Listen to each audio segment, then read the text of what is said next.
Hi, I'm Elise Morales. And I'm Millie Tamaris. And this is Go Touch Grass, the podcast where we log in so you can log off. Millie and I are two chronically online comedians, and on this pod, we break down the week in internet discourse, viral memes, TikTok trends, and niche influencer drama so that you can go do literally anything else with your time.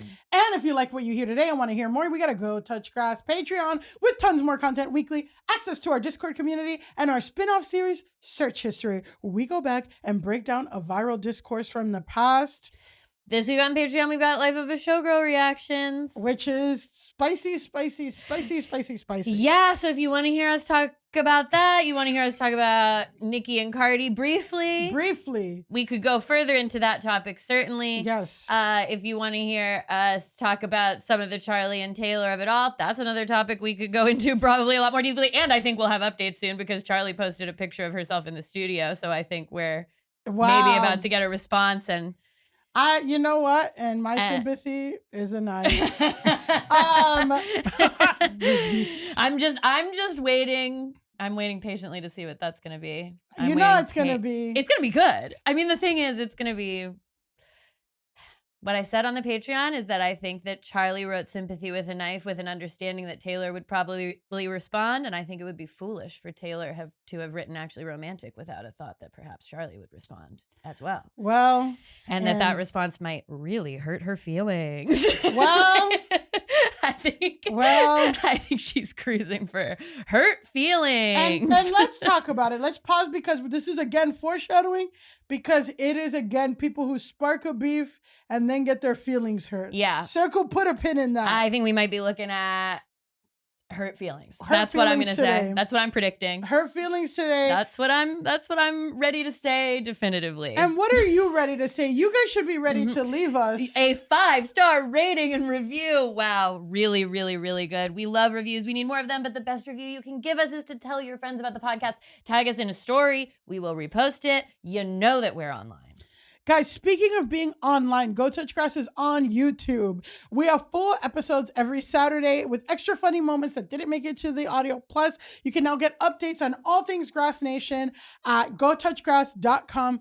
Also, I just have to say, as the resident video editor, guys, this week's YouTube is late because did you know you can pay $55 a month for editing software? And sometimes after spending hours editing an episode, the software just says, we're not going to export it. Cool. And then you have to spend all weekend with customer service. And it's still not fixed. And guess what? YouTube too has been suppressing our Epstein content. Yes. So we're trying to have a YouTube presence. We want to get 500 subscribers by December, by the end of the year. We can do it. End of the year. 500 by the end of the year. We need can 95 we need 95 more subscribers to get to 500. Yes. If you're listening and you're like, I haven't subscribed to the YouTube, just do it. Just do it. Even if you're mostly going to listen on your podcasting app of choice, just subscribe to the YouTube. Subscribe to the YouTube. And if you are listening to this the morning that it comes out, don't forget that we have a show tonight at Caveat at 7 p.m. We're going to be recording a live episode at the Cheerful Earful Podcast Festival. Our guest is Daniel Castaneda. It's Hispanic Heritage Month, so we're doing a kind of fun themed live episode around that. And unless something miraculous happens between recording and when this is released, there are tickets available. So please there are tickets I'm going to confidently say Taylor Swift's about to get her feelings hurt, and there are tickets available to our show tonight. And yeah, guys, and if you're like, what is the Cheer for Earful? It is a British comedy festival in which me and Elise and our guests will be doing a Hispanic Heritage Month. We've never needed you, now more than ever. Now more than ever, we need you to come to our show. Yes. At this British comedy festival. Speaking of supporting Latinos. With success. And magic. We should announce the winner of our poll, last week's Etsy Witch poll. So last week on the pod, in kind of to talk about the Charlie Kirk story, it was about like how somebody paid witches to curse Charlie Kirk. Yes. Before he got assassinated. Yes. Yes. Go back to last week's episode. We cover the whole thing. But the whole point is, I said I wanted to get a witch to cast a good spell on me. Yeah. But we couldn't pick, and you guys chose. You guys spoke. Because Go Touch Grass is what?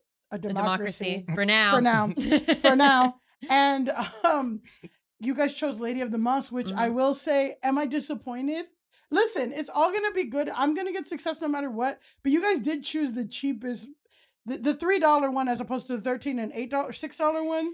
Yeah, but I feel like Lady of the Moss had the most legit presentation. I think it has to do with the way she put herself, her imagery and stuff. I think because she had that picture of the leaf where she wrote success on the leaf, and the other ones had like kind of AI generated imagery. So I think that held them back marketing wise. But I'm also like, is it because everyone's being fiscally responsible? And I'm like, is there room for fiscal responsibility in which curses? I don't know. I mean, I guess we're gonna find out because maybe we'll cast the success spell and it'll be immediately apparent that it worked. And then it's like, well, we only needed to spend $3 if you go to the right witch. So we're going to have to find out.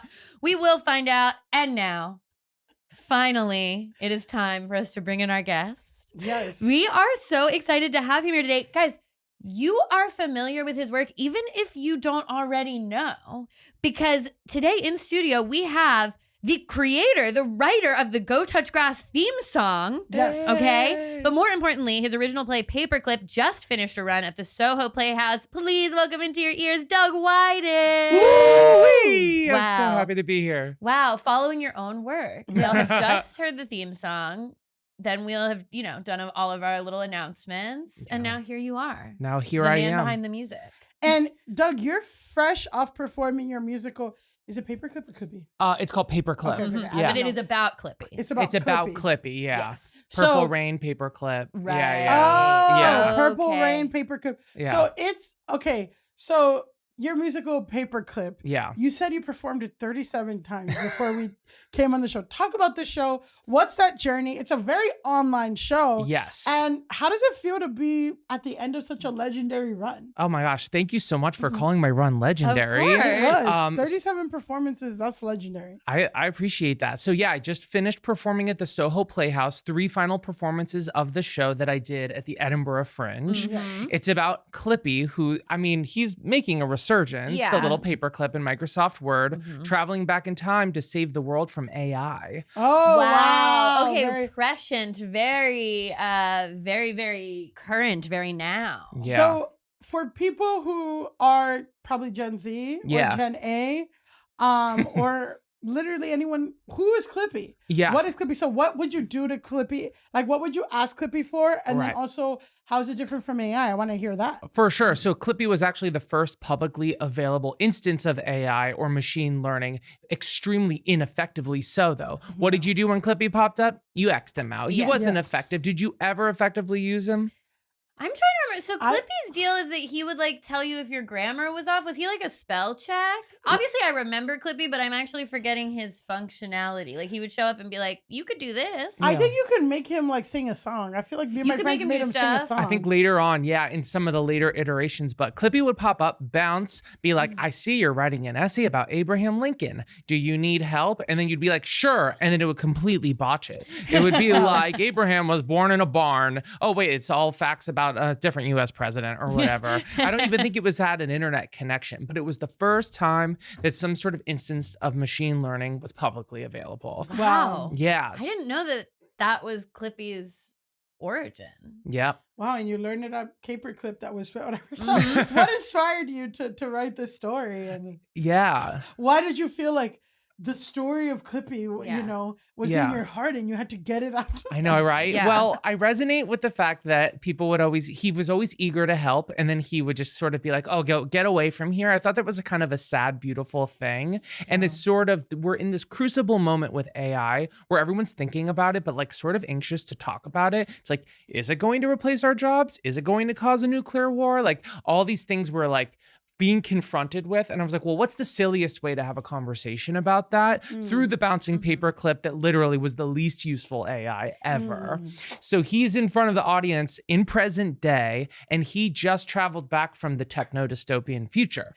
And so he saw Mr. Beast as president, techno climate disaster, all this stuff, and is warning us now about it. So it's like the Terminator? It's like the Terminator. But with Clippy. And also it's like a rock musical too, right? It's all original music that you wrote. Yeah, so it's a fully original musical. That's awesome. So how long have you been Doug is like a great composer. I know. Amazing, can do any kind of song parody. It's crazy. Yeah. How long did it take you to get it to a place where you were ready to perform it? Like, what was the process, the pre-planning, writing all the music process like? I set so many countdowns on my phone to force myself to finish this thing. Yeah. So I stopped managing North Coast, my long-running improv team, last year. Yeah. And I had to give myself like a solid project to work on and forced accountability to finish that project, or I would fall back into the thing I was comfortable with, which was producing and performing improv. And which,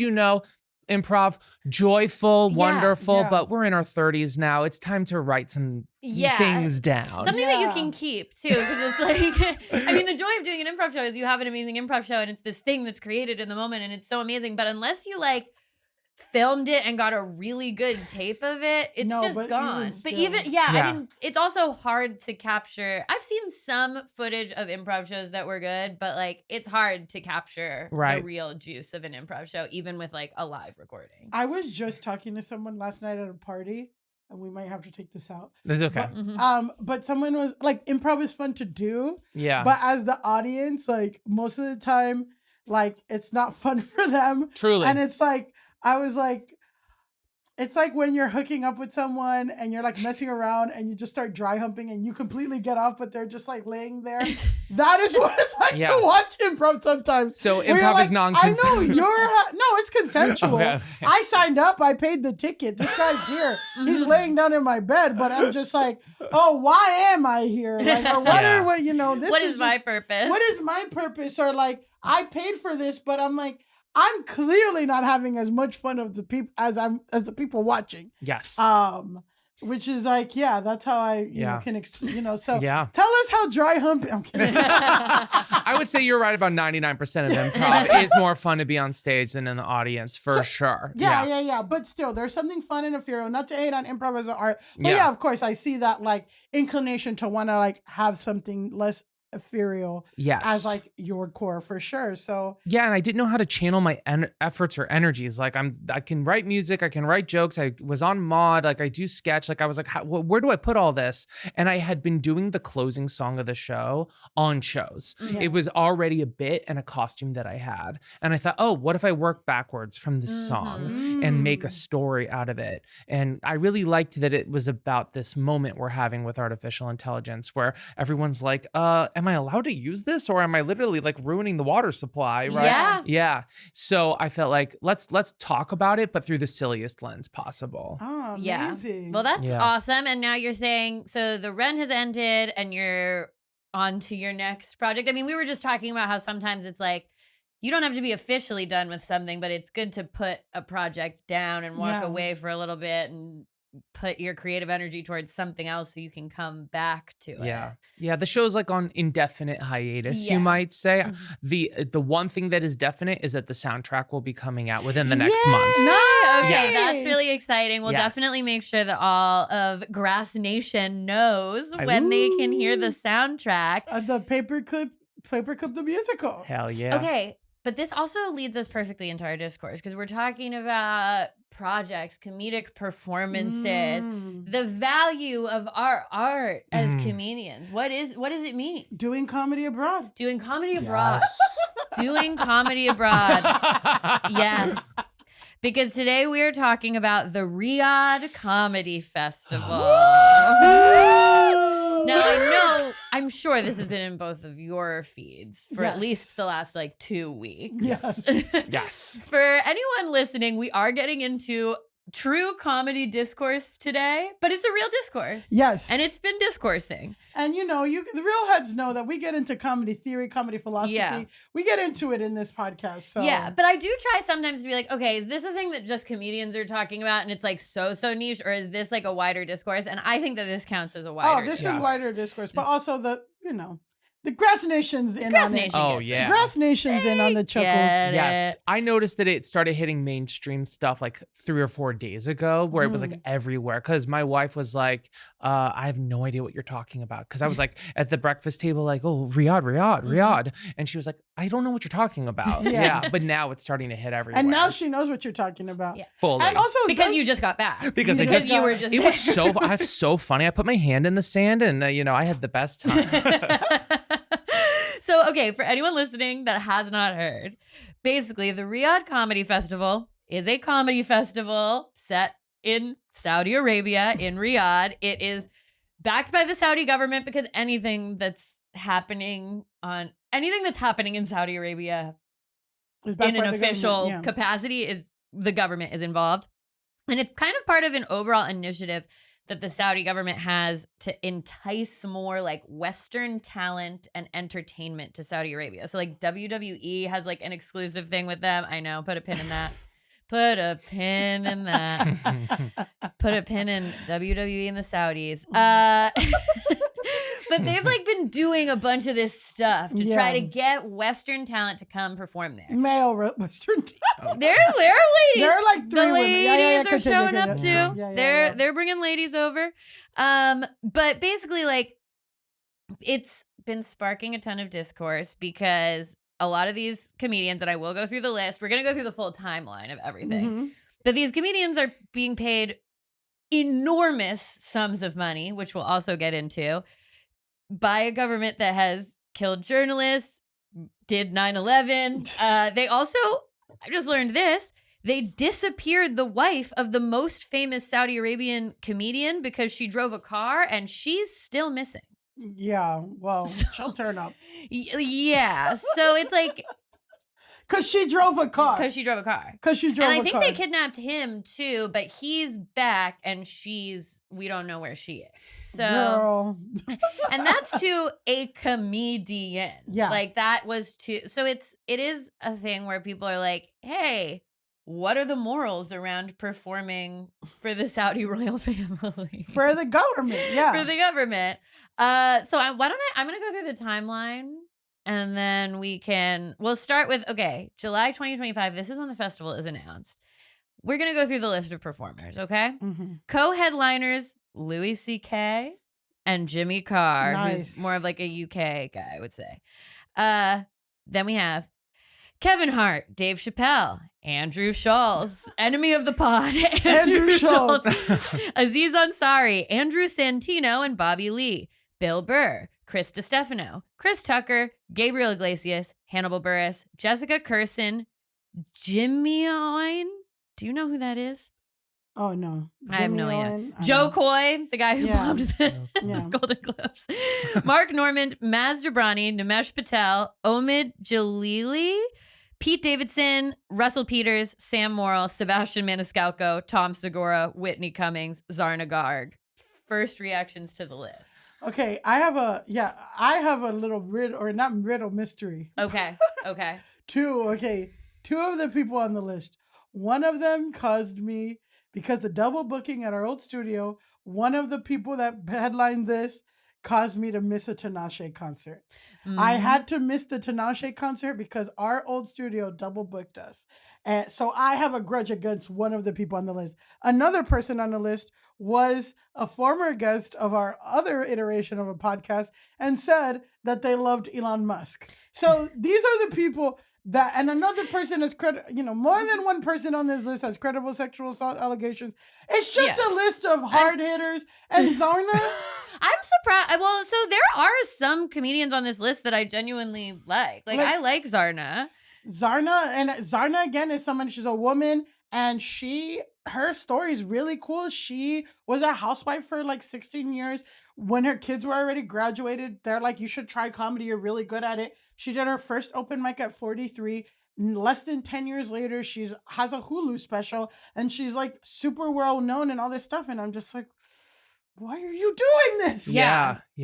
I've heard that some people took it maybe not knowing the press was going to get out about it. It's like they saw the number, they said, sure. They didn't think about it too much. Yeah. And then now the cat's too out of the bag. Yeah. Yes. Yeah. Yeah.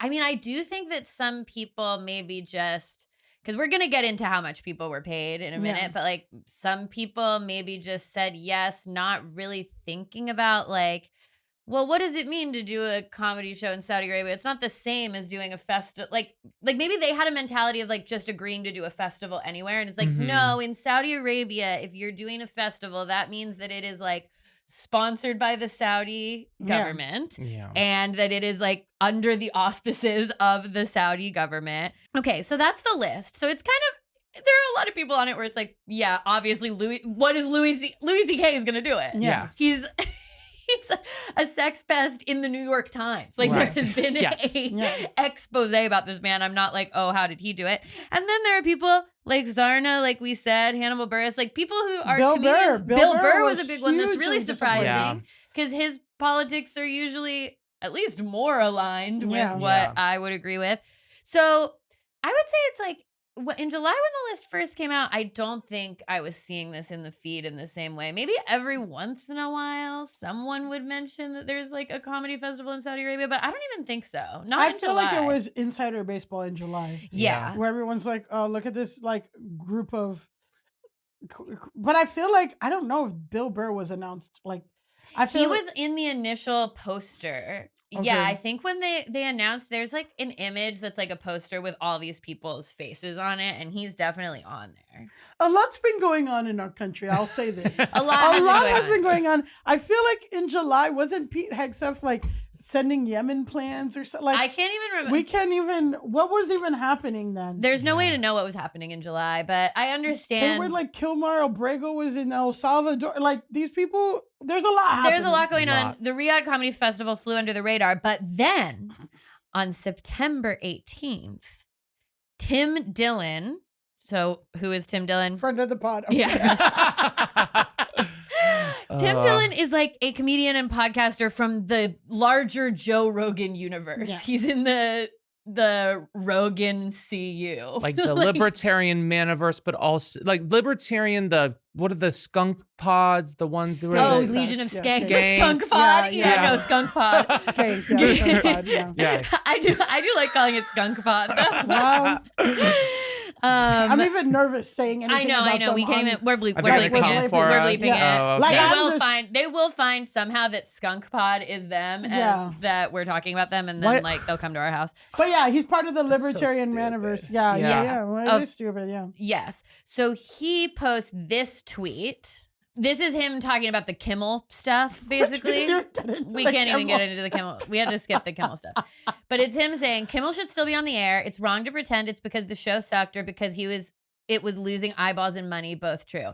Clearly, it was politically motivated hit job. The joke was pretty mild, factually wrong, as in the guy who shot Charlie Kirk wasn't a MAGA guy, but who cares? That doesn't matter. Anyone who cares about the ability to speak freely for a living should be disturbed by this. They should also be disturbed by people celebrating the assassination of a political opponent, no matter what you thought of his views. It's pretty simple. Also, this morning I was fired from the Riyadh Comedy Festival because of statements I made on my podcast. I'll be keeping the sizable down payment and donating it to a foundation that, just kidding, I'm buying another car. See you in Montecito. And then it's the F slur. So nice. So that's a good look at kind of honestly his whole deal. Yeah. Actually. I mean, yeah. That's pretty much how he rolls. So, okay. He posts this saying that he has been fired from the Riyadh Comedy Festival, which I think puts a little like fire under the discourse. If you're wondering what the joke was that he was fired for, this is from the Washington Post. In an August podcast episode that he opened with mock Arabic chanting, Tim Dillon, an American comedian participating in the festival, joked about critics of his decision to participate in the event, brushing off their concerns about slavery and forced labor in the country. Get over it. Get over it. So what? So what they have enslaved people? So what? Dillon said. It's not my problem. They're paying me to keep my mouth shut. Dillon added that he was offered $375,000 for one show and said some other comics would be paid millions. So this is where we first start hearing about like the money. And clearly, obviously, people were already getting flack for doing the podcast festival because that's what he's talking about here. But I guess because he acknowledged that the they have. comedy festival. We're doing a Sorry, podcast we're doing festival. a podcast festival. Cheerful Earful tonight. is not for Yeah. Saudis. No. We are Get it tonight. Get it British tonight. people. We're not being paid $375,000. We are not. $1,000. No, the comedy festival. So clearly, like, critique was getting to them, but I do think it was still, it hadn't like become from the broader community. It was like inner comedian sniping. And also, I feel like this message was already a swipe or a snipe because people were already getting on Tim Dillon because Tim Dillon and the Joe Rogan blog manosphere, all this stuff, which we've talked about before, they always make a big deal about free speech, this and that. And they really pushed, really platformed and used their huge influence to get Trump elected and activate this whole group of young men voting. Mm-hmm. And what happened, you know, look at everything that's happening around us.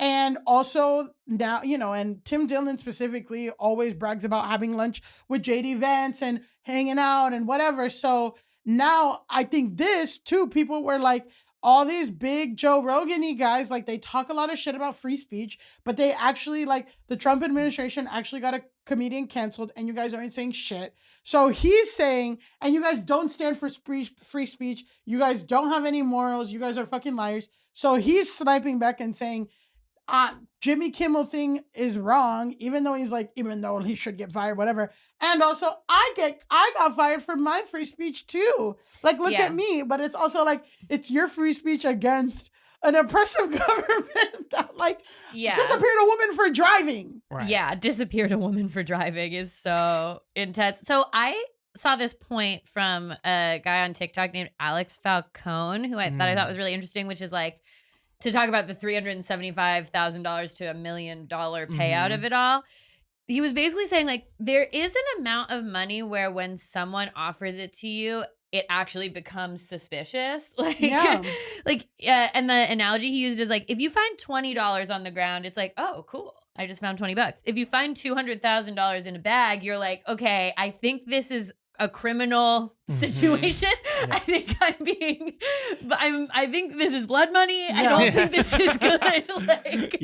So I just thought that was a really funny analogy because it is kind of like that. We're at a point where it's like, okay, someone is paying me 50 times my going rate to do a normal festival. Why is that? Yeah. Why are they paying me $375,000 to do a set at a comedy festival? Yeah, this reminds me one time again, and this is a very Millie story.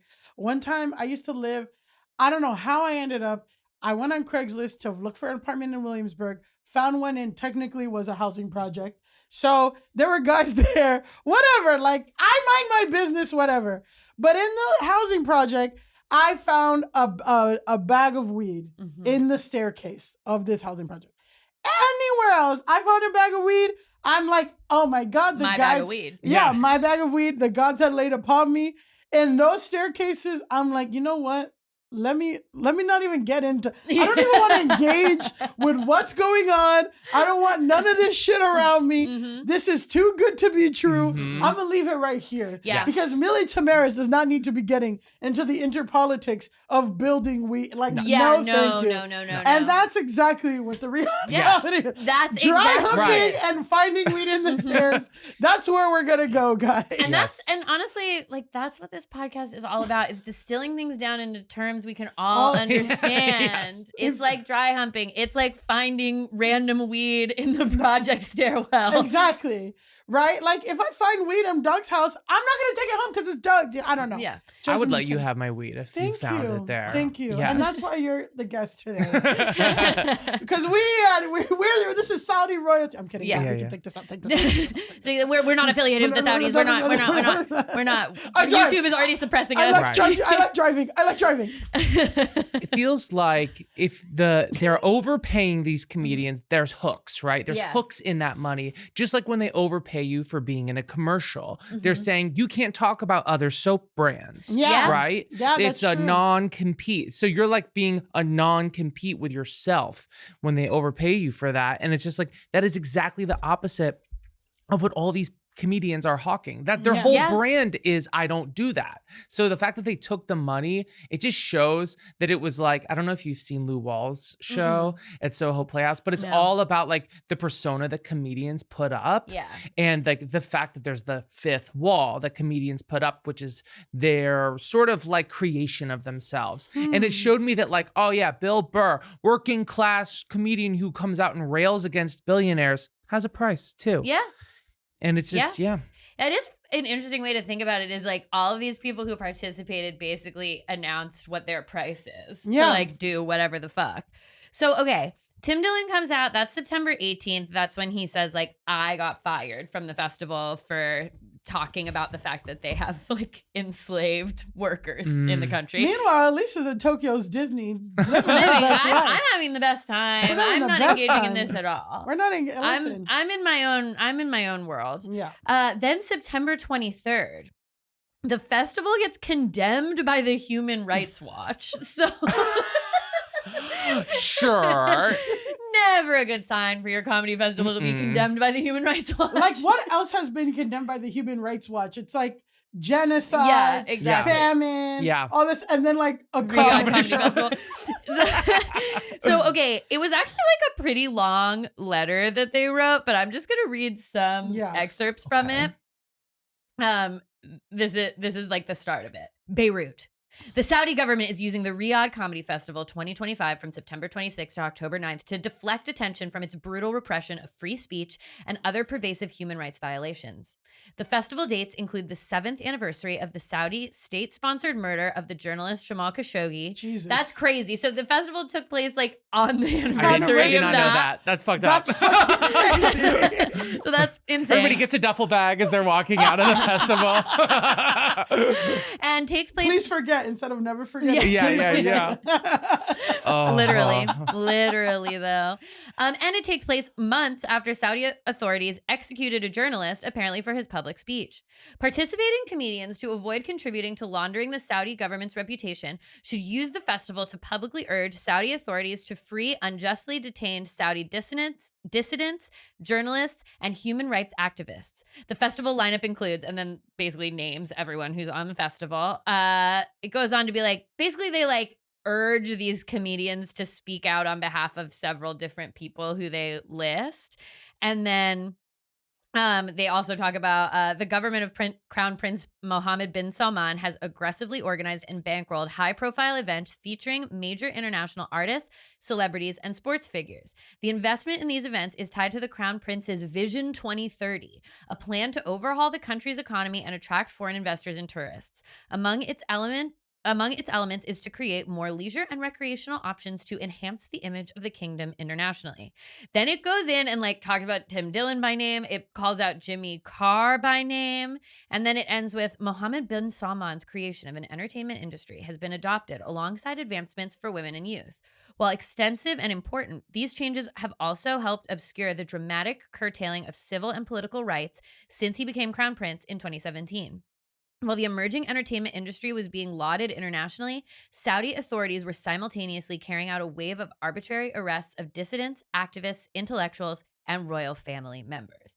So basically they like put out this really intense statement. They're like, if you're doing this festival, you should use it to speak out. They list all the recent crimes, basically going back to like 2017. They're just focused on like bin Salman, the crown prince. They can't even do. Yeah, we can't even go all the way back. Go all the way back. Yeah. But I feel like this is when I started hearing about this. Was probably after this letter got released. Yeah. I feel like I heard about it before, but I also think like they brought up a lot of good points, right? And it's that, and this is kind of like the counter argument, right? It's like they are using you to launder their reputation, which means you are making the reputation clean. If people who go like, I'm not going there because I don't want to fuck with that. I don't want to engage. It's too messy.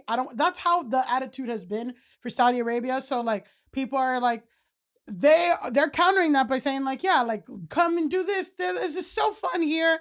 Everyone has a good time. Here's a picture. You think this guy's a dictator? Look at him with Dave Chappelle in a picture. And hear Dave Chappelle talk about how great it is over here. Oh, you think we're an oppressive government? We let this sex offender do comedy. Yeah, exactly. And like, yeah, it's exactly like that non-compete thing. It's like, and the more that it gets normalized, the more that it gets normalized. So maybe a Dave Chappelle fan is like, wow, Dave Chappelle had a fun thing. Maybe I should go there. And then again, nothing changes about the way that they're running their government and all this stuff. And like, it's just... People go to Dubai on vacation. They go to these places. They're trying to do that. They're trying to be like, oh, we're going to go to the Middle East for vacation. And now Saudi Arabia had Dave Chappelle. Don't you like Dave Chappelle? And it won't be weird to go there. Yeah. And I guess too, what also another counter argument or like another thing that people are saying is like, it's one thing to have a concert in a really difficult place. For example, a country that's at war, like for example, in Russia, like a concert in Russia, right? That's different than Vladimir Putin presents, the Russian government presents this.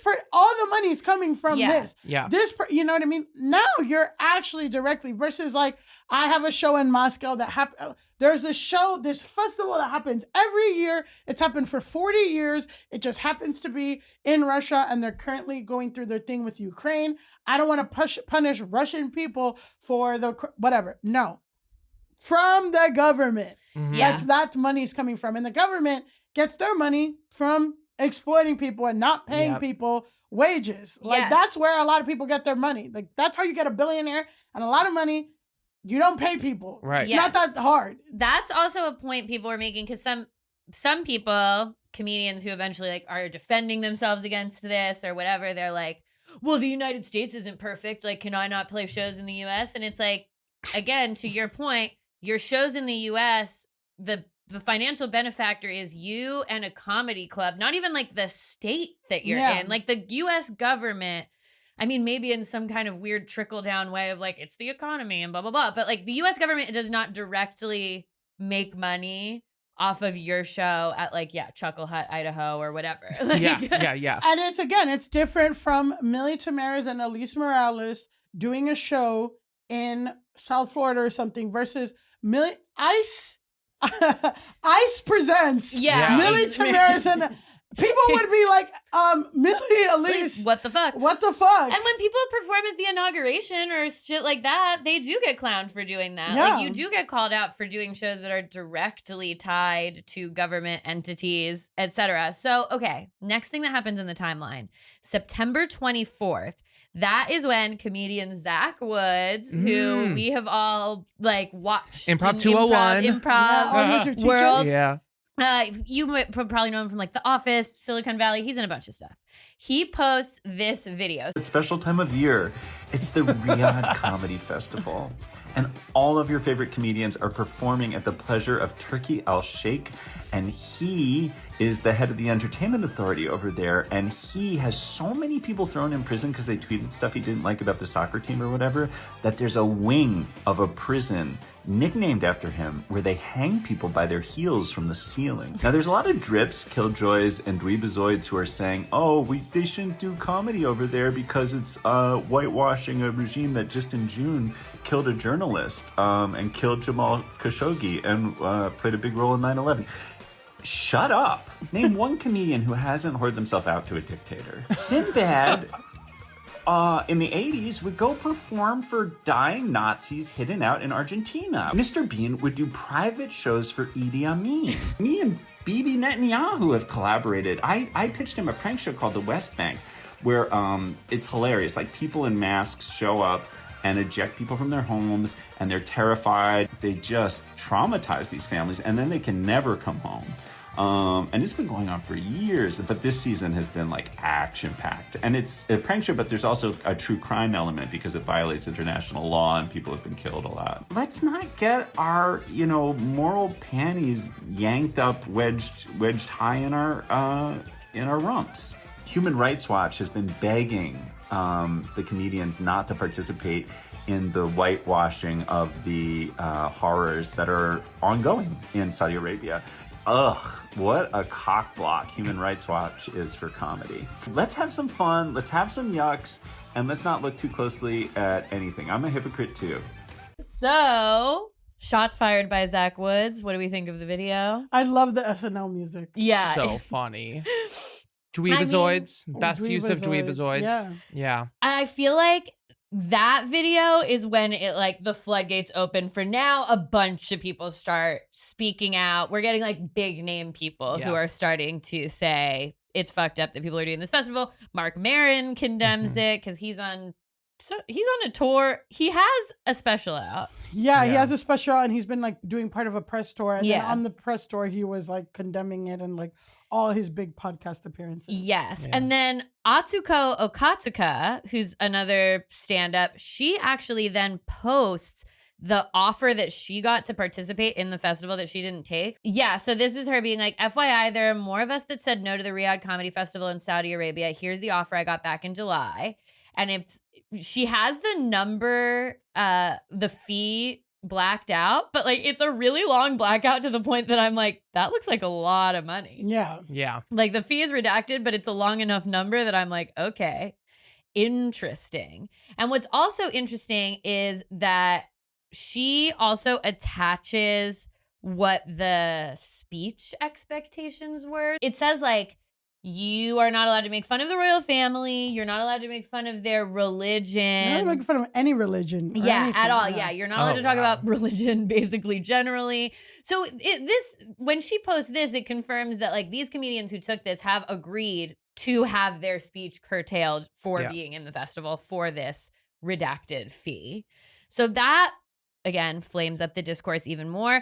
Then at this point, we start finding out about the other people who did not agree to do the festival. So Shane Gillis said that he wouldn't do it and that they tried to double the offer and he wouldn't take it. Stavros said that he didn't take it and said the same thing, that like they kept calling and like doubling the money. Leslie Liao and Mike Birbiglia have all said that they were given offers. I just love the idea of Mike Birbiglia walking out and doing confessional stand-up to the people of Riyadh. Like, I have problems sleeping, you know? And they're like, I also have problems sleeping. Yeah. But it is from the screams of my slaves. Yeah, I mean, literally. Gianmarco Ceresis goes on CNN and does like a lot of funny material about it. So it starts to become like this big zeitgeisty thing that comedians are all talking about. On September 25th, Nimesh Patel posts on Instagram stories that he will not go to Saudi Arabia. So he had originally been announced. The drama happened. He, as far as I can tell, is the only one who pulled out. He's been being wild online since then. I know. I'm like, I don't give him credit because he was... From what I saw, I mean, I don't know if you're going to read what he wrote or anything. No, I'm not getting into all of his entire thing. He's been really salty about it. He's been very salty about the fact that he basically turned it down ultimately after it got called out. But then he's been online. He's one of the people who's like, oh, so my shows are in America. Like that's more the morally upstanding United States. He's been playing that game. I saw that interview. Yeah, I'm just like, then go. Yeah, exactly. If you're just go if you want to go. But it's like, you know, it's a bad look. Specifically, Nimesh Patel as like a South Asian person. A lot of your audience is not going to be happy about that. So, but if you choose to make that decision and the price is right for you, then stand in it. If you say, you know what, I didn't look into it. Now it's bad. It's bad. But like, he's trying to do both, and that is fucking annoying to me. Yeah, it's very. Again, it's like, okay, on the one hand, you are the only one who actually stepped down after people got called out.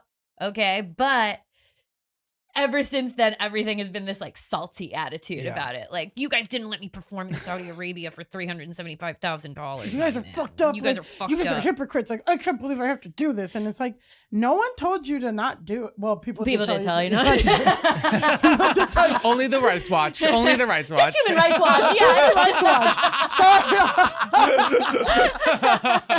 Sorry that Human Rights Watch said, hey, if you do this, you will be endorsing an oppressive government regime. And then you're like, oh. You guys are so annoying. I mean, it's literally the tone of Zach Woods' thing. Yes. But I do want to acknowledge that he did step out. He is the only one that stepped out. So September 26th, the festival opens. They all just do it. Yeah. Everyone but him does it. Dave Chappelle apparently during his set said, it's easier to talk here than in America. Oh, cool, Dave. Okay. Ooh. Because Dave, and again, not even to get into it, but Dave one time spoke at a his high school, and there are teen kids that were like, hey, we don't think it's cool for you to be transphobic. And he got a bunch of backlash. And I'm like, yeah, I'm sure like a bunch of teens saying, hey, it's not cool for you to be transphobic is less fun than being paid by Saudi royals. And you can do whatever. You can do all your weird transphobic shit for the Saudi royals, I'm sure. Make fun of them. Make fun of them right now. Make fun of Mohammed bin Salman. Talk about the people he's murdered. Do it right now. And we'll see what's worse, getting yelled at by a bunch of teens or being put in this prison where they hang you by the ankles. You're crazy if you...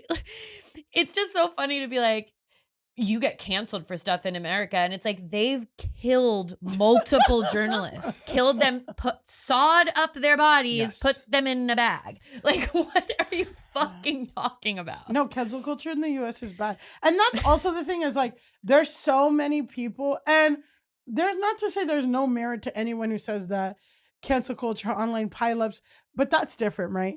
Like cancel culture and online pileups and all that, like, it's not that it's like a perfect thing or that, it never gets anything wrong or it never oversteps. But like, it's like a lot of these comedians, a majority of the comedians in this Riyadh Comedy Festival lineup have made their entire careers talking about how it's the worst thing that happened to humanity is cancel culture. And Biden and Kamala are the worst thing that happened to humanity and the worst thing that happened to this country. And then again, they're endorsing this. They endorse this president who has fucking violated free speech and done all this shit that they were scared of. And also are performing for a government that's even worse. And it's like nothing. It's not even that you have a price because everyone has who wouldn't, like, whatever. We don't know people's situation. But it's also like everything you say is bullshit. Like everything you say is bullshit. Because am I going to be like, of course, Louis C.K. or whatever. Everybody has a price. Like I have to pay my rent, whatever. Not to say I'm going to do Riyadh, but it's also like, I'm not going to say fuck ICE and all this stuff and then do a show for ICE. Yeah. Or do a show for something that's even worse than ICE. Yeah. Yeah. Yeah, exactly. So, okay, to that point. So basically all of them do the festival. Then once the festival is over and they've done their sets, they start coming back and going on podcasts and being like, I thought it was great. So Bill Burr gets on his podcast September 30th and he says, it was great to experience that part of the world and to be part of the first comedy festival over there in Saudi Arabia. The royals loved the show. Everyone was happy. The people that were doing the festival were thrilled. The comedians that I've been talking to were saying, dude, you can feel the audience wanted it. They wanted to see real stand-up. It was a mind-blowing experience. Definitely top 3 experiences I've had. I think it's going to lead to a lot of positive things. Oh, great. And then he says that the restrictions on what comedians could say had been softened. But he doesn't say that they weren't. Again, it's like there were restrictions on what you could say, though. That's crazy.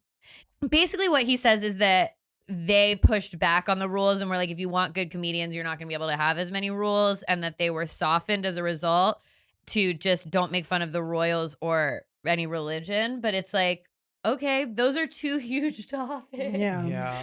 Those are 2 huge topics. Yeah, and you're just legitimizing the fact that they kill people. It's not that it's not accountability culture. Yeah. It's killing people over what they say. It's so different. Yeah. Exactly. Yeah. It's like, don't make fun of the royals is their way of saying you can't talk shit about this government at all. You can't say anything about what goes on here at all. It's not just don't make fun of the royals. It's don't talk about the bad things that we do. So on October 3rd, Jessica Kirson comes out and she says she regrets doing the festival. She's the only like gay woman on the lineup. Cool. But then she says, I'd hoped that this could help LGBTQ plus people in Saudi Arabia feel seen and valued, girl. I'm grateful that I was able to do precisely that. To my knowledge, I'm the first openly gay comic to talk about it on stage in Saudi Arabia. Right, but could anyone in the audience be openly gay? That's a question.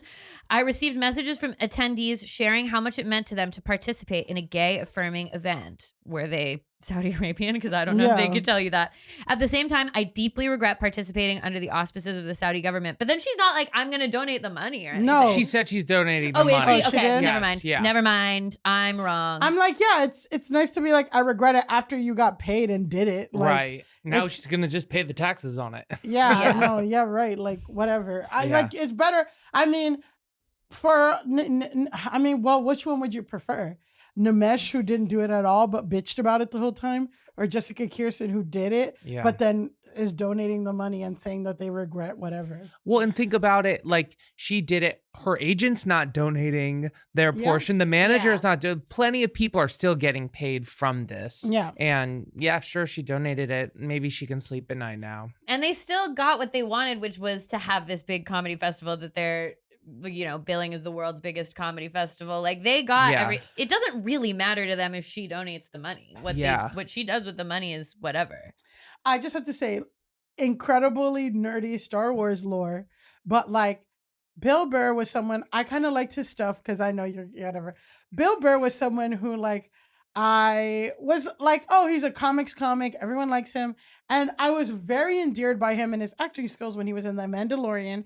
He Mhm. played somebody who was like robbed somebody, and then finally he got sent to like prison camp, and then like took over this basically Nazi thing, and like just blew up a really bad operation.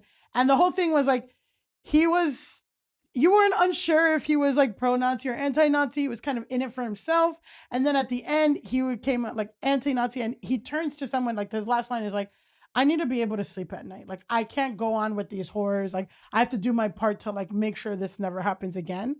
And like, I'm like, damn, this is really cool, like nuanced but it's just like, I need to be able to sleep at night. And I'm just like, you're a bitch. Like, Yeah. like this whole thing, like your whole thing is like, I don't know. It's just like very disappointing from Bill Burr because he's somebody who's so working class. He did a whole thing about like white women, like because his wife is black. And Yeah. he always is talking shit about white women in a way that I feel like it's a little misogynistic. But we can't even get into the thing. I can't even get into that, but Yeah. there's a thing in comedy that some men have figured out that as long as you put white in front of your jokes about like women generally, that you can kind of just be like, I hate women and I think that they're annoying. Yeah. Yeah. So And I think their stuff Yeah. is stupid. But as long as you say white women first, they think it like launders it. And it's like he did like most of his SNL monologue was about like how white women are bad and how they are blah blah blah. And I'm just like nothing, but like I'm just like all of the women that you talked about, like Yeah. even the annoying ones can't drive in real.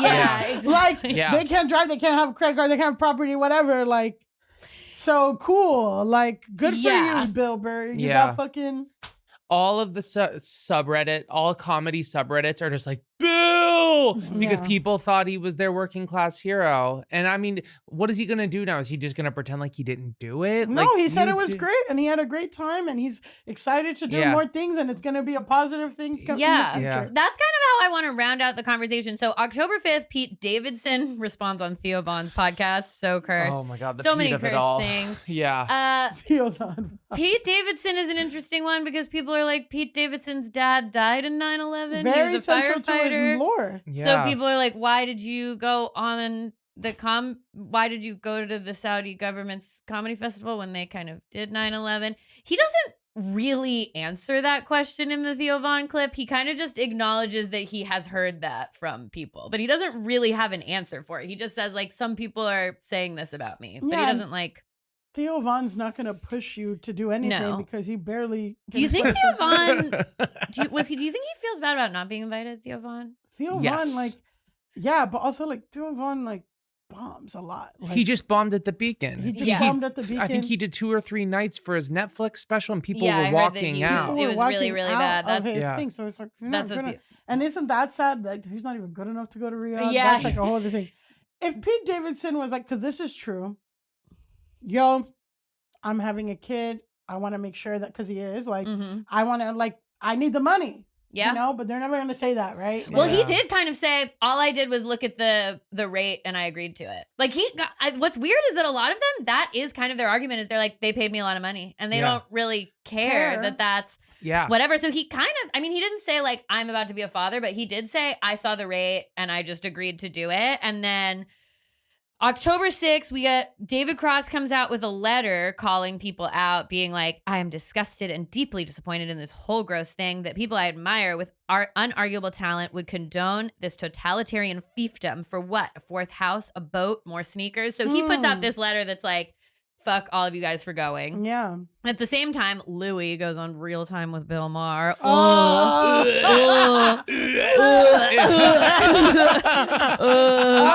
C.K. on Bill Maher. Louis C.K. on Bill Maher. I know.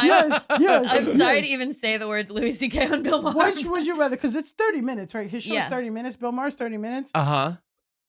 Theo Von's podcast with Pete Davidson, which is probably like over 2 hours. Yeah. Or 30 minutes of Bill Maher and Louis C.K. Oh, why? I think I would do Pete Davidson and Theo Von for 2 hours. Yeah. I think I would do. I can't believe you made me make that decision. I know. It's hard to say, but No, I agree. Yeah, I would have to. I think that I can stand the two of them way long. I don't think I could watch even 1 second of Louis C.K. on Bill Maher. I really don't think that I could watch even 1 second. And the thing with Louis is that he doesn't care if you want to watch it or not. No. He he asks. He asks. Oh, he asks. But you're Is it already okay? in the room and the door is closed. Yeah. Is it okay for you to watch it? Yeah. Bill Maher has permanent ruined Thanksgiving energy. Like it's like you're just sitting there, you're like, oh well, I can't walk away. Please. Yeah. God. Yeah, it's like they can't. Yes, oh my God. Yeah. But Can I just flag something? Yeah. In the email, it says produced by Sella Company. So when Pete Davidson's looking at this, he's not thinking Mohammed bin Salman, MBS. But I'm not saying that it's right. But I'm saying I wonder how many comedians even read this closely or their assistants knew where the money was coming from. I think that there are a good number of them who were just like, they're going to pay me this fuck ton amount of money to go here. I'm not even going to think about this at all. Yes. But once you do think about it, maybe you can pull out. Yes. You know what I mean? It's like I would buy it if someone was like, you know what? I agreed to do this because I really just wasn't thinking. It sounded like just another comedy festival to me. But after reading the response, I realized it's really different. And I'm not going to be involved. Yeah. I would totally not begrudge somebody that, you know? No one has done that on the No one's done that. No one has done that. Yeah. The closest is Nimesh, kind of, in that he blocked out, but he's very salty about it. Very salty. And then Louis C.K., I mean, he just gives another mealy-mouthed statement, too, where he's like... What did Louis C.K. say? We were so disgusted. I know. We were so disgusted at the thought of him saying it that we never got to what he said. Oh.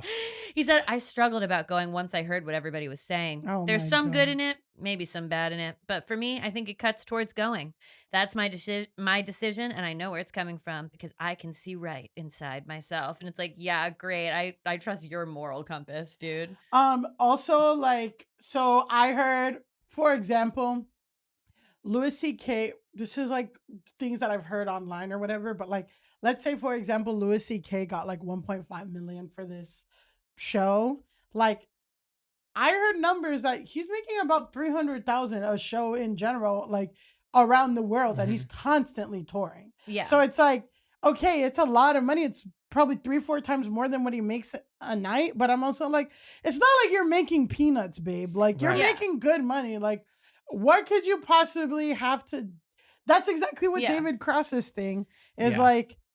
Do you need a boat? You need another Yeah, well, boat. that's the other thing. Yeah, it's like these people, they're getting this huge chunk of change, but it's like Kevin Hart is rich a gazillion times over.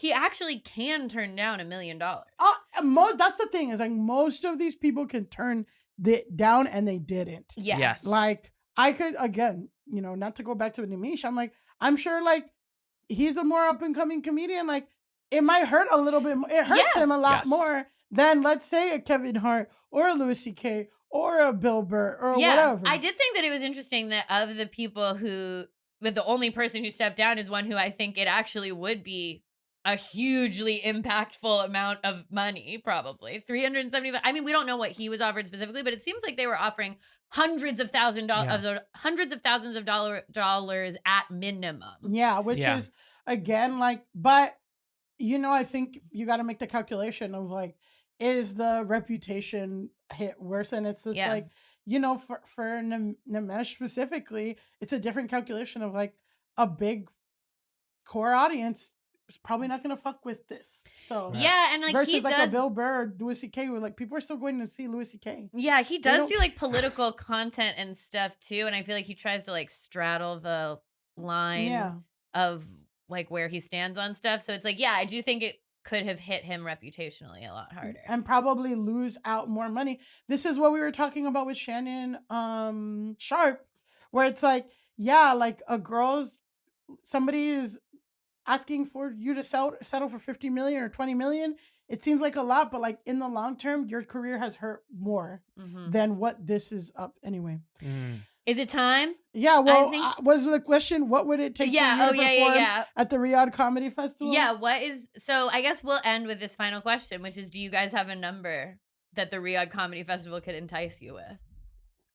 I just wouldn't do it because I'm just like even if I didn't care, I feel like I would fuck up. Like and say, you know what? I love driving and then get thrown in jail. Yeah, so I honestly would be more afraid. I mean, I would have moral concerns, and then I would also be like, well, what if I like get in trouble while I'm over there? What if all of this is some kind of ruse? Right. Or like, Right. Will I make it home from Yeah, the exactly. Riyadh Comedy Yeah, Festival? yeah, and I'm just like, I just remembered one time I did my comedy improv group performed at a fundraiser for cancer research or cancer, and it's just like they're like, yeah, and just like no jokes about cancer. They said that right before we got on stage, and it's like, would I ever do that? Is that ever in my spirit? But no, but like I was in my head the whole time, like, don't say that, don't say it, don't say it, don't say it. And I'm just like, I know with my stand up and all this stuff, like, I'd be hanging from the ceiling. There are such better morally dubious ways to make $1 million. Absolutely. Yeah. Absolutely. Like do insider trading. Right? That's what all the old Connecticut people do. Do Yeah. that instead. You don't need to go to Riyadh to make morally dubious money. No, that's just it's too hot. Yeah. There's Start an too AI firm. much going on there. Start an AI firm. Yeah, exactly, right? I'm like, I could start doing AI spawn. I could make a meme coin. Like, if I want to get into, making my money in shady ways, I can do a lot more. I can do a lot of other things that I would actually feel less bad about. Well, speaking of less bad about, now it's time for our final segment, Grasshole of the Week, where we nominate one person who needs to log off the most. This person I don't think she's been a grasshole before, but she's definitely a discourse inducer. And it's not like every time she posts, she goes viral, but she does cause a bigger conversation. Sometimes on Go Touch Grass, we say, please go touch grass lovingly. Sometimes we say it not so lovingly. I don't know what to make of this. I don't know. So we'll leave the verdict out, but our grasshole this week is none other than Nicki Minaj. Wow. Oh, God. Kind of amazing that she hasn't been grasshole before. I feel like she might just have to zoom up to Grasshole Hall of Fame. Wasn't she grasshole once a long time ago at the old studio for something? Or if someone related to her was grasshole? Someone related to her was grasshole again. Again, I'm not sure if we had, because we talked about Gag City, but we didn't talk about grasshole. And it's again, not sure if Nicki was grasshole herself, but we did have a barb, which is what Nicki Minaj stands are called online. They're called barbs because of Barbie, whatever. And we did have a barb be a grasshole because this barb flew from Los Angeles to Arizona to physically fight another teen boy who said Nicki Minaj sucks. So this guy showed up to this cross state lines, got on a flight, showed up to fight this guy, and the guy, the 19-year-old and his father had to call the police. They caught it on camera. It was crazy. So at the time we were like, I think the kid's name is called Jasmine. We're like, Jasmine needs to go touch grass. Like this is crazy behavior. But now I'm like, was that behavior an isolated incident, or was that derived from the host, from the queen bee herself? I do think it trickles down. It trickles down. I do think it trickles down. Or maybe she has that energy and she attracts equally manic people, you know? So we don't know. But here's the thing. Last week we talked about brujeria, witchcraft. And we talked about Cardi B for damn near an hour. And I guess that Nicki Minaj felt that, and it didn't sit right with her spirit. No. She was disturbed. She was like, wow, Go Touch Grass is talking about Cardi B, but not me. Yeah. And Clearly. she's upset. She's upset about Go Touch Grass specifically. Didn't sit right with her spirit. So she started a manic. I call it manic. I don't know how else you describe this. A manic series of tweets. Now, disclaimer. There's gonna be a lot of disclaimers on this. We know it's gonna be all disclaimers. It's all gonna be disclaimers. Good Lord. We know I'm partial to Cardi B, and a lot of this was sparked by their back and forth. I will determine that of the two, Nicki Minaj and Cardi B, based on the frequency and the dark nature of Nicki's tweets, I'm making her the grass hole, but I will leave the floor open for Doug or Elise if they disagree and say Nicki is not the worst grass hole of this, and they say Cardi is also a grass hole. I welcome counter arguments, but for my segment, I'm saying Nicki needs to go touch grass. Cardi, I'll see. I feel strongly that I'm not going to end this by saying Nicki's behaved perfectly. No. I don't think that I'm going to be like, Nicki's good. No. She's fine. But I feel like, but people be like, well, Cardi was tweeting just as much, you know, and I'm just going to say like, not to the same level, and Nicki needs to go touch grass. Okay. The source for some of this is an international publication. And sometimes people get iffy about international publications, you know, covering Black women, featuring the nuance, like all this stuff. There's like cultural gaps. I will say that I cannot think of better narrators or appreciators of this than the people at Rolling Stones Philippines. They're the ones. I got a lot of things at Rolling Stones specifically. They titled Nicki Minaj and Cardi B are bringing back the lost art of celebrity Twitter fights, and the author is either P.A. Gonzaga or Pi Gonzaga. Anyway, Pi Gonzaga, I love you. Okay, so if you can recall, Nicki and Cardi got in a fight in 2018 at New York Fashion Week. We can't even get into that fight. As I was researching this, I'm like, maybe we need a separate Patreon episode. I was like, maybe it's Cardi and Nicki's beef, but I'm like, also I feel like at this point, Nicki's looking a lot like Azalea Banks. Yeah, where we gotta do just a her full beef with everybody. Yeah. So anyway, okay. I feel like female rappers have a lot of beefs too, like contemporary ones. But again, there's a difference between having a lot of beefs with people and going back and forth and having diss tracks and stuff, and then getting full Azalea Banks. And we'll see what the difference is, right? So again, like we talked about last week, Cardi released her album on September 19th, and it debuted at #1 on the Billboard charts.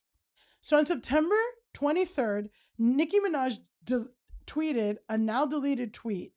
And Nicki Minaj tweeted $4.99. That's all she tweeted, right? Okay.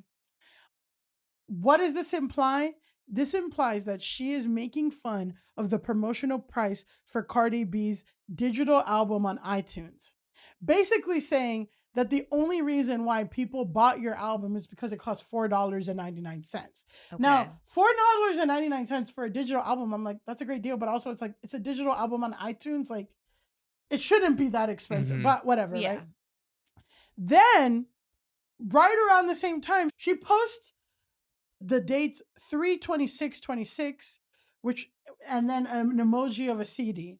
So it's implying, again, she's dropping her album on March 26, 2026.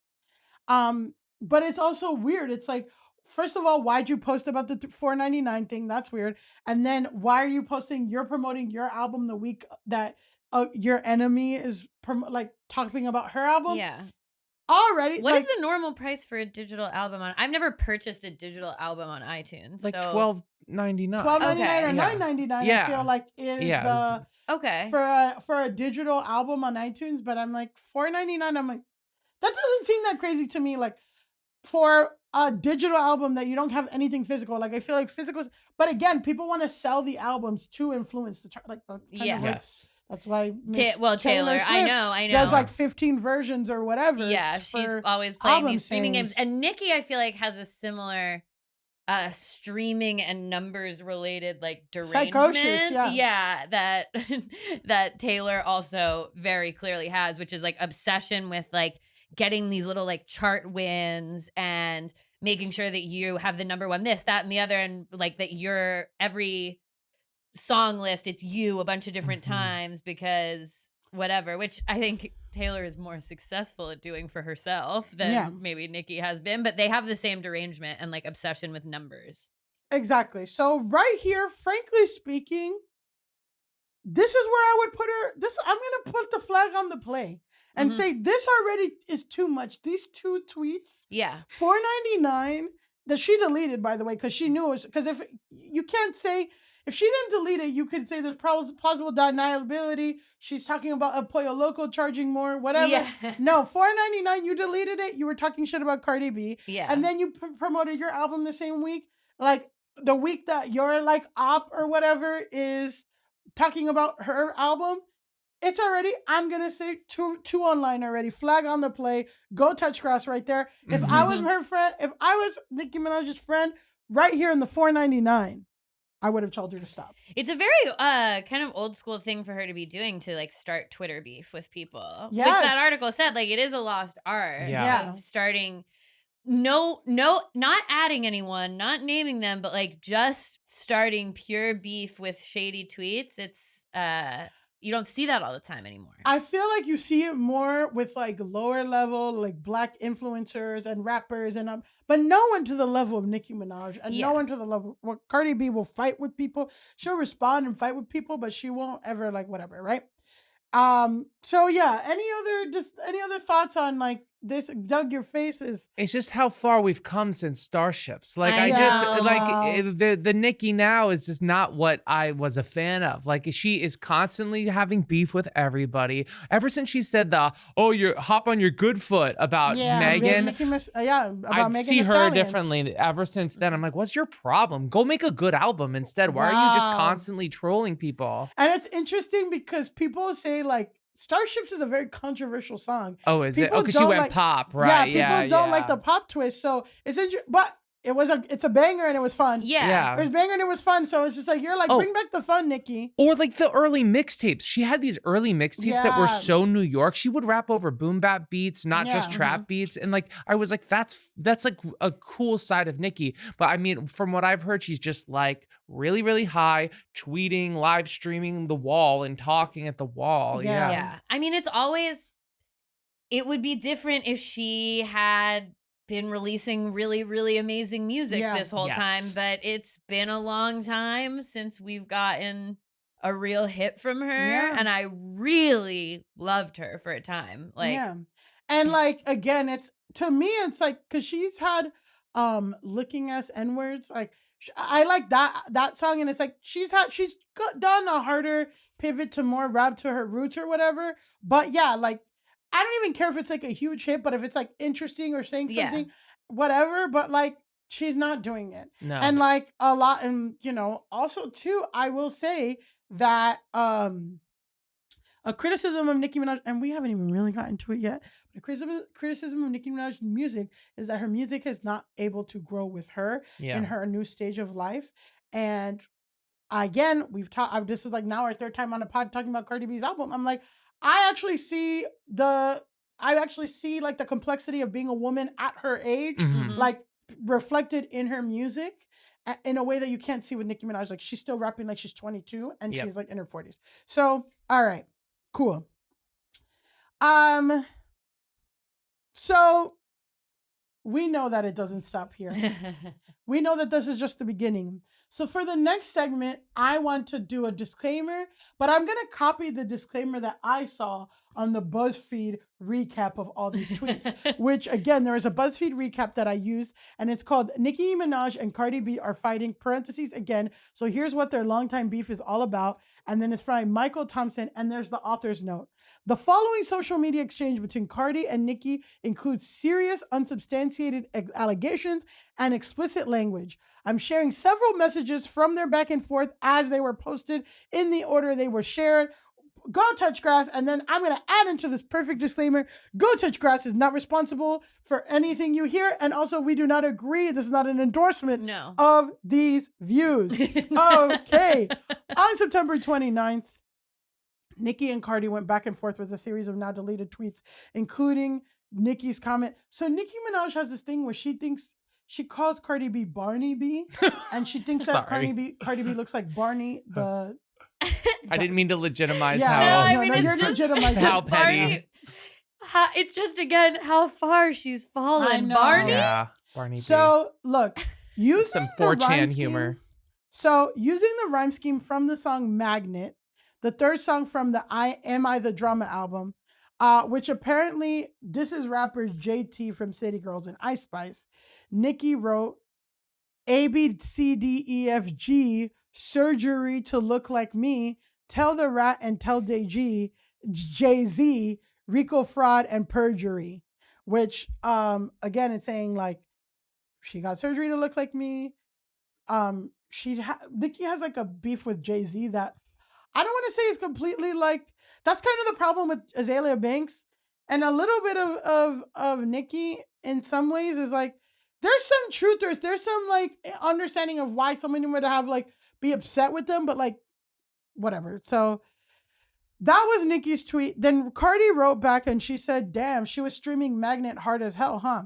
Again, didn't mention her, didn't at her, didn't say anything incendiary yet. Then Nicki tweets this. She tweets, ABCDEFG, falling off the charts with a big belly, running trains. And then another thing says, barefoot, still smelly, still you could not outsell me. And I just have to remind you that Cardi B is like 7 months pregnant. So like Nicki is actively, picking fights with a pregnant woman. So then Cardi responds and she says like, why do you keep bringing up my album? It's not the gag that you think it is. You've been in the game like 16 years. You need to compare yourself to your peers that started around your time. Rihanna, Taylor Swift, Drake. Those are the numbers you need to be competing with. And you can't because you're doing lower than all of them. I was in high school when you came out. What the fuck is you comparing yourself to me for? So yeah, I mean, that's a legit point because, I mean, Nicki Minaj has been in the game. Like, if she's talking about just like total album sales through all of time, yeah, she's going to have more than Cardi B because there's more time on the board to make sales. Yeah. If you want to talk about who's the more relevant artist right now, who is in the conversation more recently, that's a different conversation. But it goes back to that like numbers related derangement that it's like, because I have a number of album sales that is more than yours, I'm the better artist. And it's like, and the only reason people bought your album was because it was so cheap too. Like, and it's also just like, if you're really not pressed or you really don't care, why are you, first of all, like, again, I'm gonna flag on the play again of like, if Elise is mad at someone and then I see her posting something in reference to one of the deep cuts on their album, I'm going to be like, Elise, log off. You're like outing yourself in such a cringe way. Why are you using the rhyme scheme? Again, Magnet is not a single. Because, okay, if it's a single, but it's not. It's like a deeper cut. And you're using the rhyme scheme to diss her. Like, this is cringe. Stop.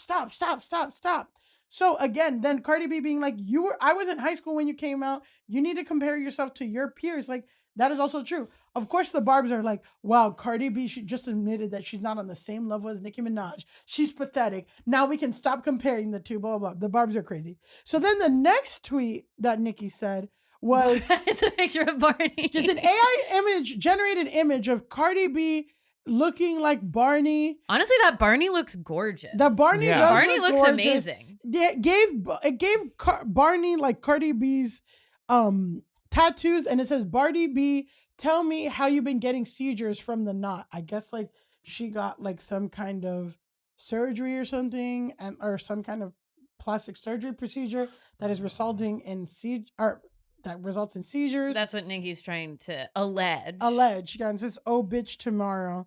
And that was tweeted at 8:43 p.m.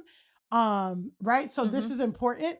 Doug, what are you thinking so far? I don't know why she has so much time on her hands when she could be making music or like enjoying her family. Like, it's really giving loser. Like, it's giving like I'm in the C-suite, but no one wants to hang out with me. So I start bullying people around me. It's interesting that you said she should be making an album or spending time with her family, because Cardi B wrote, like, damn, How are you pressed over an album you ain't got a hit in or mentioned in? Bitch feelings hurt because I paid no attention, she wrote. And then, this is the thing, you haven't even cut your fucking kid's cake. My God, it's 6 p.m. Easter, 6 p.m. o'clock, like in LA. You must have took your first line of the day. But basically, Nicki Minaj is coming for Cardi B. She made this 8:43 p.m. on the day of her son's birthday. So Cardi B's like, It's her son's birthday. It's her son's birthday. No. This is what I'm saying. I'm like, Cardi B's responding a lot more than I would like, but Nicki B getting into Nicki Minaj. She's making AI Barneys on her son's birthday. Right. Like, that is not good. That is not good. Exactly. So then the next slide, Nicki Minaj then says, also, I know y'all don't like taking my advice until it's too late, but don't listen to that music. It's been dipped in evil spirits, and their sole purpose is to unleash the spirit of drama in your lives. We rebuke it back to the pits of hell. It shall not stand. Delete it. Oh, so she's saying like Cardi's album will release demon Demons of spirits dramas. into demons of drama into your life. I mean, it's not wrong. I have had a lot of drama. Yeah. But pointing the finger That's a with full 3 moon. back. She's the one creating the drama. She's unleashing the spirit of drama. I know. No one has ever unleashed the spirit of drama more than Nicki Minaj. No, yes. And then she goes, Barney B and Culture Vulture. She spelled culture with a K, which is how Cardi B spells the name of her daughter. That's her daughter's name is K. And also Culture Vulture. We're getting back into the very tried and tired and true argument that a lot of Black American people have with Afro-Latinos about if they're Black or not. Is Cardi B a culture vulture? Is she taking the culture? Whatever. Very, very complicated, nuanced thing. But again, Nicki invoked Cardi B's daughter first. Not good. Not good.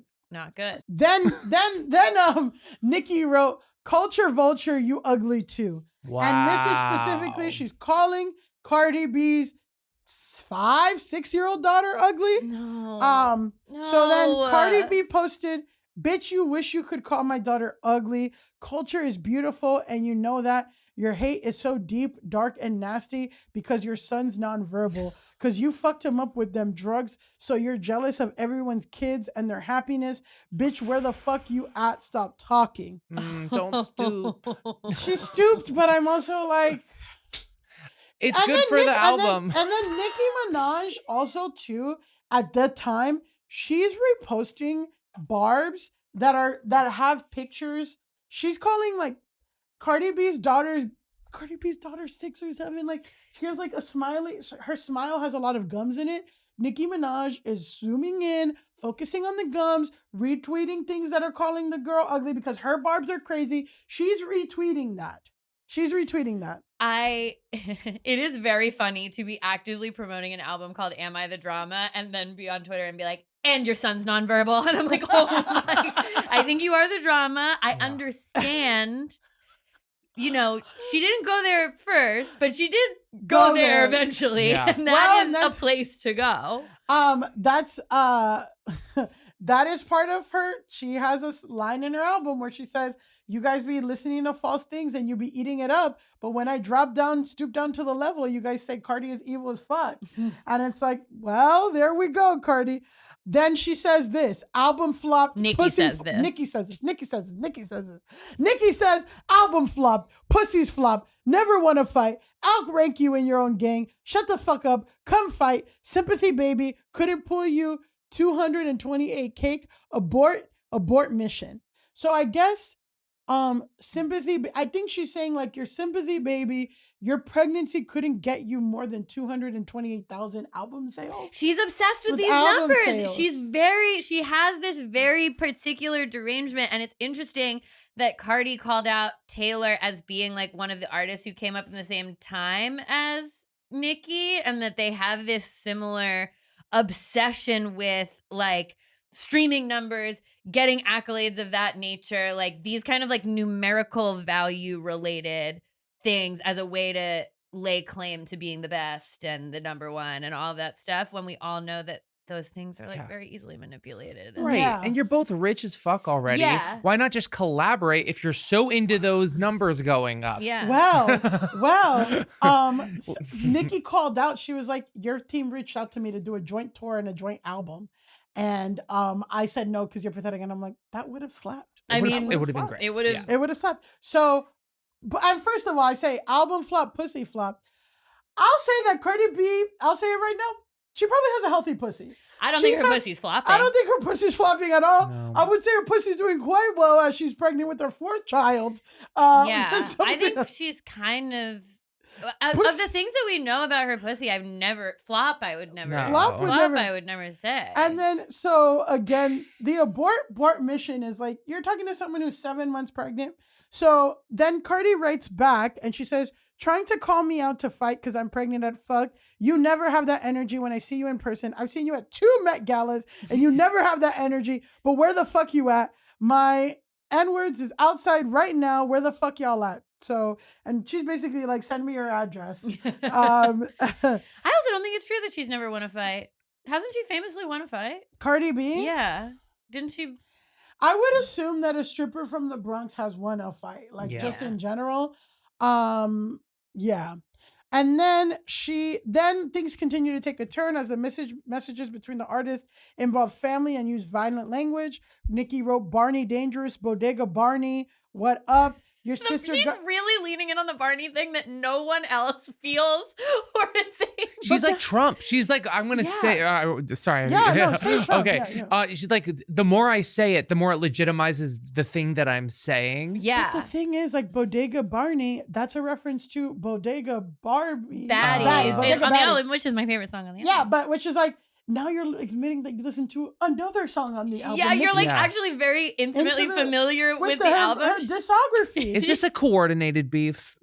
I don't know. She says your sister can get that chest caved in if you pregnant with another monkey or roach right now. Oh, IJS, I don't know. Or I'm just saying? Maybe I'm just for, saying. or I'm just saying for entertainment purposes only.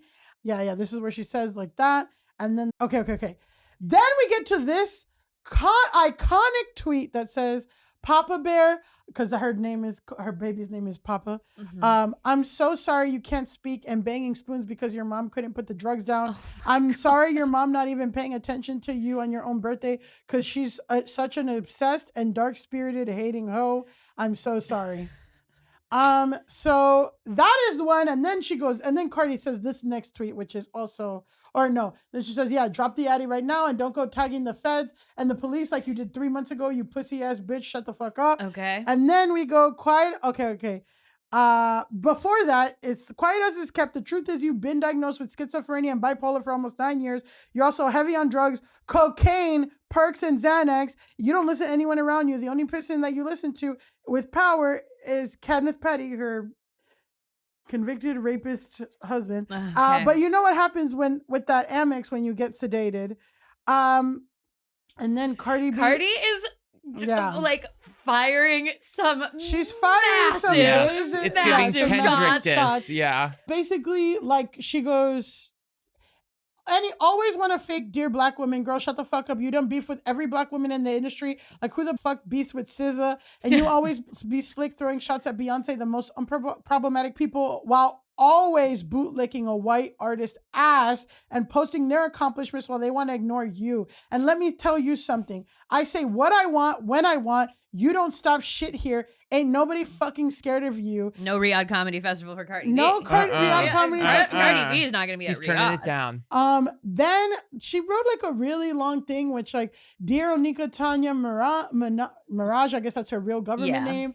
I mean, I don't even want to like really read this out loud. It's so crazy. It's like, I know you experience a lot of trauma and abuse, but drugs is not going to help you. You need to go to therapy now. I'm going to let you know this today. Your husband's not stopping you from the albums. He lets you do drugs all day to numb you so he can max out your credit card. Like just I mean, things. she went in. At what point does she She say say, the thing? Okay. We can get. There's so many There's tweets. so many tweets. Cardi finally, she gets to this tweet. She goes, I'm letting you know again, stop playing with my kid, bitch. You just mad because your son's favorite color is 5. Get the fuck on, you crackhead. And now your son's favorite color is 5 is a reference because there are alleged rumors. And again, there's a few things where like Cardi goes low because again, like Nicki Minaj makes fun of Cardi B for being pregnant yet again. Cardi's like, you were crying to fertility doctors. That's crazy. But then this is again, there are some allegations that, you know, Nicki Minaj's son has developmental issues or is developmentally delayed. So Cardi B's referencing that. Is that okay? Do I love it? No, but your favorite color is 5 is crazy. It's crazy. It's crazy. Yeah, but that is a schoolyard insult if yeah, I've but ever it's heard also it. like if you're putting AI generated video like images of me looking like Barney. So then it cut like I don't even think it's about the Barney. It's that she was calling her daughter ugly, and that's posting like that Cardi the was daughter's like, ugly. "Okay, we want to say shit about each other's kids. I'll say more than you could ever possibly and you have imagine." no. So then this is when Nicki apologizes and says this final tweet: "Dear culture, truth is I did all of this for a bigger purpose, and one day you'll understand. You're a cute child, and lots of cute kids have funny looking gums before they grow into their features. One day you'll see this, so I have to say, I apologize. As a child of God and queen of my community who look to me for integrity, you're an innocent child and don't deserve any of this. One day your mother, aunt, and many more will be brought to their knees for what they've said and tried to do to my young prophet, beautiful boy. Take care, my darling. This isn't who I am." So now she's trying to apologize after the your favorite color is 5 comment. But I'm just saying that while Cardi's, you know, behavior wasn't perfect, do I condone it? No. But it was caused by who I think needs to log off. And again, the whole reason for this is just because Cardi B's album was doing good. Yeah. And it was getting a lot of like critical acclaim and all that stuff. And it was the week within it. It wasn't like people were talking about it for 5 months. It was like within the week you had like you crashed out. You had a crash out. Yeah. Any other final comments on? Oh, no, go ahead. I'm not going to say that Cardi wouldn't benefit from also logging off in this interaction. Okay. But I think if we're choosing the bigger grass hole, it's Nicki for starting it, for perpetuating it, for the AI Barney, for the fact that it's her son's birthday as all of this is going on. Cardi, I think, took it really far. I think your son's favorite color of 5 will live on in the lexicon for a long time. Yeah. That one has reverberations throughout history. That one, like once in a while, I think about your son's favorite color is 5. Like, yeah, I'm gonna remember that. Red dye number 5, Exactly. of course. Yeah. But I do think that ultimately Cardi B was reacting. She was in a place of being reactive, whereas Nicki Minaj was like starting it, taking it. Once you invoke the kids, you have to know that like we're taking things to another level. and it's not even like your daughter's ashamed of you, which is invoking kids, but whatever. But it's like your daughter's gums are ugly. Like, yeah, and you're talking about a 5-year-old kid, and you're talking to Cardi B. Like, you have to know that once you say to Cardi B, "I think your daughter is ugly," that things are gonna get. Things are gonna get wild, and this is don't tell the feds. This goes back to what I was saying on Patreon. It's like I think stars take shots at each other, knowing that something's gonna get fired back, and you have to take into consideration what do you think is gonna happen if you say, "Cardi B, your daughter is ugly." you know, and yeah, Doug. I know more about Cardi's album now than I ever would have otherwise. So this was a gift in some ways to Cardi, but Nicki. Total grass hole, way bigger grass hole. But Cardi said, "I'm going to stoop for optics." Yeah. And it worked. And now what are we saying? Your son's favorite color is 5. And I'd be interested to hear your thoughts on the album, Doug. I want to hear your thoughts on Cardi's album because I feel like, I mean, pretty much, Nicki Minaj. And I feel like, I think immediate induction in Grass Hole Hall of Fame. Yeah, because I'm like, do we let another thing happen, or we? Because I think that maybe she was Grass Hole back during maybe some of the Megan Thee Stallion stuff. I feel like she was Grass Hole for like, Bigfoot. Someone write in if you remember. I think she was she Grass Hole was for Bigfoot. She was. So Grass I think Hole if for she Bigfoot. has been Grass Hole twice at least, and that's just scratching the surface, I feel like this is immediate induction into Hall of Fame for Nicki Minaj. Grass Hole Hall of Fame for Nicki Minaj. Nicki Minaj for the crime of unpromptedly tweeting about Cardi B's album on your son's birthday. On your son's birthday, saying her pussy flopped when clearly it has not. No. You're lying. That's not true. We know We it's know not it's not true. Sufficiently unflopped pussy. The most unfloppable pussy ever. Unflopped pussy. Unflopped pussy. Nicki Minaj, you must go touch grass. Wow. Perfectly done, Doug. Doug. It's an amazing to have you here. Why don't you tell everybody where they can find you, follow you, get ready for your next project whenever it is time? Hell yeah. You can find me on Instagram, TikTok, everything at Douglas Widdick. I am producing the US version of a UK comedy show called Looking for Laughs, which is a blind date plus improv show. So real blind date goes into improv. So Whose Line Meets Him Blind Date. And that's at Caveat on the 17th of this month at 9:30. Same venue as the Cheerful Earful. Which, if you are listening to this, on the day it came out, you can come tonight. If it is before 7 p.m., you can come to see us. There are tickets. There are tickets. Unless we start an amazing beef online. Yeah, well. I'll be there in my Go Touch Grass merch. Yeah. We don't have we need a merch. We need merch. You can find us and where our merch one day will be at Go Touch Grass Pod on all channels.